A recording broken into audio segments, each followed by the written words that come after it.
आम्ही नारा कुठेही दिला नाही. आम्ही पहिलीपासून सांगतोय की जे काही शोषित पीडित लोक म्हणजे आता दोन्ही शोषित पीडित यांचं नरेंद्र मोदी आणि भाजपने यांचं पक्ष तोडलेले होते तरी आम्ही यांना सामावून नेलेलं आहे. आमचं काम आहे, मताचं विभाजन होता कामा ही भूमिका काँग्रेस पक्षाची आहे. अजूनही आमची भूमिका तीच आहे. महाविकास आघाडी म्हणून आम्ही निवडणुका लढू ही आमची भूमिका. भुजबळ नाराज आहेत. आज सत्ता परिषदेच्या बैठक झाली तेव्हा कार्यकर्त्यांनी वेगळी भूमिका घ्या असा आग्रह त्यांना केलेला आहे. ते नाराजी वारंवार भाजप प्रणित सरकारमध्ये ते आहे.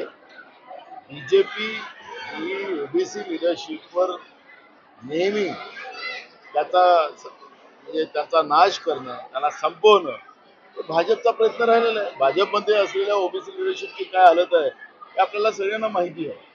त्यामुळे त्यांना काय निर्णय करायचे ते भुजबळ साहेबांचा निर्णय आहे. त्याच भुजबळ साहेबांना 2.5 वर्ष या लोकांनी जेलमध्ये टाकलेलं होतं. ते पण कोणी काही महाराष्ट्र विसरलेलं नाही. त्यामुळे भाजपचं हा जो ओबीसीच्या बद्दलचा जो द्वेष आहे तो सातत्याने स्पष्ट होतो. भुजबळ जर महाविकास आघाडीत आले तर त्याचं स्वागत कराल का भुजबळ महाविकास? अजून त्यांचा काही प्रस्ताव आलेला नाहीये, त्याच्याबद्दलची कुठली चर्चा नाही. त्यामुळे मी भुजबळ साहेबांच्या बद्दल इथं वक्तव्य करणं चुकीचं आहे. अजित पवार पण वेगळ्या मूडमध्ये आहेत. पुढच्या काळात जर महाविकास आघाडीत येण्याचं त्यांनी परत हे केलं तर त्यांचं स्वागत करणार नाही. मला अशी कुठला प्रस्तावच नाही. याच्यापेक्षा या सकाळी सांगितलं की महाराष्ट्रामध्ये किड्या माकडासारखी लोक मरतात आहे. उष्माघाताने मरतात आहे, पिण्याचं पाणी नाही, शेतकऱ्यांच्या आत्महत्या मोठ्या प्रमाणात आहे, गरिबांच्या हाताला काम नाही, त्याचाच उपासमारीची पाळी आहे. नीट सारख्या परीक्षेमध्ये झालेला घोटाळा, अनेक मुलांचं आयुष्य, अनेक परिवार बर्बाद करण्याचं काम सुरू झालेलं आहे. शैक्षणिक व्यवस्थेचे बेहाल आहेत, बियाणं अजून उपलब्ध नाही, शेतकरी चिंतातूर आहे, हंगाम सुरू झालेला आहे. हे प्रश्न काँग्रेससाठी महत्वाचे आहे. जनतेचे प्रश्न घेऊन काँग्रेस रस्त्यावरची लढाई लढेल आणि विधानसभेतही लढेल. ही भूमिका काँग्रेस पक्षाची आहे. जागा वाटप, कोणाला मंत्रिमंडळात स्थान आहे की नाही आहे हे काँग्रेसला घेणं देणं नाही आहे.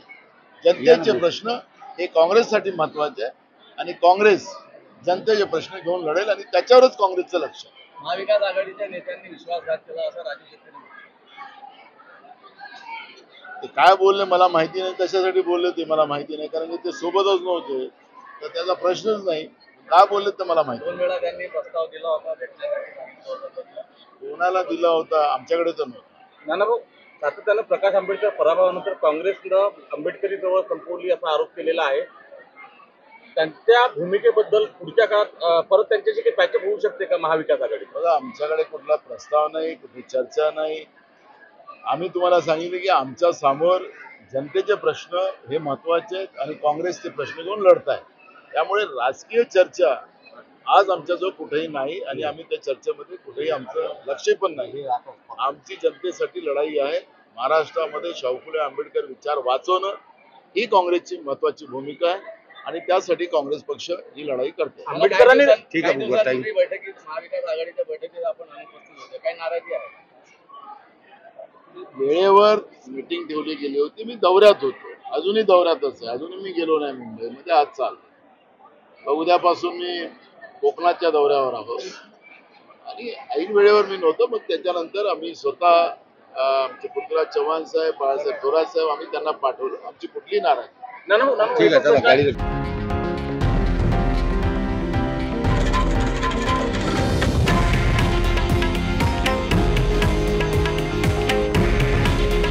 हे आहे देशातील नंबर 1 न्यूज नेटवर्क आणि आपण पाहत आहात TV9 मराठी.